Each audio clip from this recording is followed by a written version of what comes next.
Morning student, myself Preeti Kohli. Start theme second, kings, farmers and towns, early states and economics. We have discussed about kings, farmer and towns. हम इस chapter में king, farmer और town के बारे में discuss करेंगे। और yesterday we have discussed about Prinsep और पियादसी, द अर्लीस्ट स्टेट।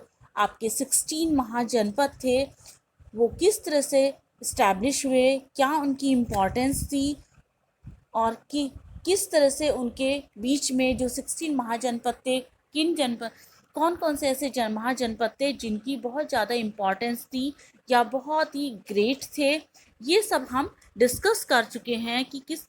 और जो हमारे नए नोशंस ऑफ किंगशिप या राजाओं के नए नए जो उन्होंने नोशंस बनाए हुए थे, किस तरह से वो एम्पायर जो थे वे इम्पॉर्टेंट हुए और कैसे उन्होंने डिवाइन किंग्स या अपने आप को ईश्वर का प्रतीक माना या गॉड का पुत्र माना। Now we have discuss about land grants and new rural allies. Land grants की गई, जितने भी अभिजात वर्ग था या उच्च कोटि का वर्ग था, उनके द्वारा किस तरह से लैंड को ग्रांट किया जाता था या स्वीकार किया जाता था। From the early century of the Common Era, we find grants of land being made, many of which were recorded in inscriptions. बहुत सारे अर्ली सेंचुरीज में हम ये देखते हैं कि कॉमन इरा में हमने ये पाया कि किस तरह से जो भी हमें इंस्क्रिप्शंस मिले हैं उन सब में उनको रिकॉर्ड किया गया है। Some of these inscription were on stone but most were on copper plates. इनमें से बहुत सारे ऐसे इंस्क्रिप्शंस हैं जो स्टोन्स के ऊपर लिखे गए हैं, लेकिन कुछ ऐसे इंस्क्रिप्शंस हैं जो कॉपर प्लेट्स के ऊपर लिखे गए हैं, जो उनमें इनको प्रोबेबली शायद इनको ही हम रिकॉर्ड के बारे में हमने इनको रिसीव किया है या हमें ये इंस्क्रिप्शंस प्राप्त हुए हैं। अब यहाँ पर इसमें बहुत सारे ऐसे इंस्क्रिप्शन हैं जो ब्राह्मण्स के द्वारा दिए गए हैं, उनके रिलीजन इंस्टीट्यूशंस के द्वारा या ब्राह्मण्स के द्वारा दिए गए हैं। बहुत सारे ऐसे इंस्क्रिप्शन हैं जो में हैं। इस तरह से 17th सेंचुरी में स्पेशली जो इंस्क्रिप्शंस हमें मिले हैं वो आपके लोकल लैंग्वेज में सच एज तमिल और तेलुगु में हमें मिले हैं।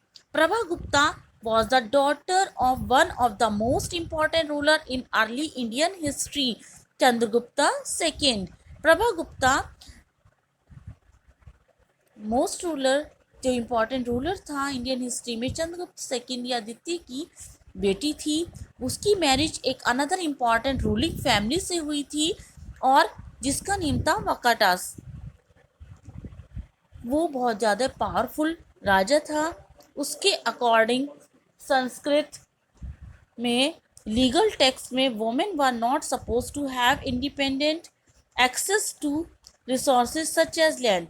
उसमें संस्कृत में ये लीगल टेक्स्ट में ये बताया गया था वुमेन्स को इंडिपेंडेंस रिसोर्सेज जैसे लैंड या उसका अधिकार नहीं दिया गया था। इन इंस्क्रिप्शंस में इंडिकेट किया गया है कि प्रभावती के पास जो एक्सेस लैंड थी और जो कि वो ग्रांट कर ली गई थी।